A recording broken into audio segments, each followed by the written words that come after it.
Hi everyone, thank you for joining me once again. Today we're going to talk about Zipporah, the wife of Moses, and what she represents in the story of the Exodus.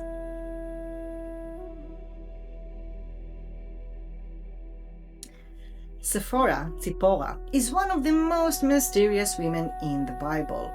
We don't know much of her, but we do know that when Moses is running away from Egypt, he meets her in the desert and she becomes his wife. Other than a very romantic story, maybe this story within the whole frame of the Exodus teaches us something more than just this being a nice romantic story. Researchers today think that many of the religious ideas that are shaping all monotheistic religions and the Jewish religion may have been originated from this area in the Sinai desert. They think that the ancient people of Midian were located. The story about marriage between an ancient Israelite and a woman of Midian could be teaching about those connections and the fact that they share some kind of cultural DNA. Zipporah, in a very graphic story, I'll be very gentle of how I'm describing it, although you can find it online, spends a night with Moses and their son in a place in the middle of nowhere in the middle of the night. From some unknown reason, there's a raging entity that is trying to hurt them. It's a very weird story.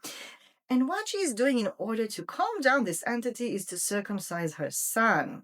This story is very bizarre, and researchers until today trying to figure out maybe it's a leftover from like an ancient culture, maybe it tells us something that we don't understand. But the thing is that Zipporah might be representing women in this area and maybe also men that were priestesses and priests that knew how to work with those desert deities and had certain knowledge of religious and cultural practices that you can perform, sacred rituals, and maybe some of them migrated into the Jewish religion as we know it. For example, the fact that it's not allowed to represent God with face or any human figure.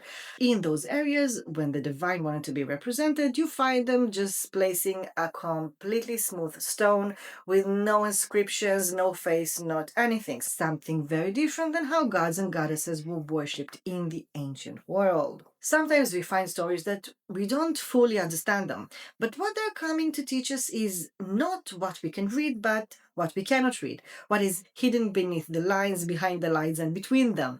And probably this story is one of those about the meeting of two cultures, that one of them is teaching you some kind of sacred rituals and practices, and until today is part of one of the most important shaping stories within your cultural DNA.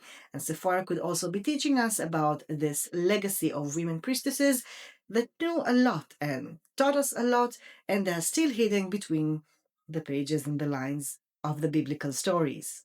What do you think about her? I think she's one of the most mysterious figures within the Bible, especially the feminine women one. I would love to hear your thoughts, and maybe you know something that we don't. Thank you so much for joining me, and I will see you next time.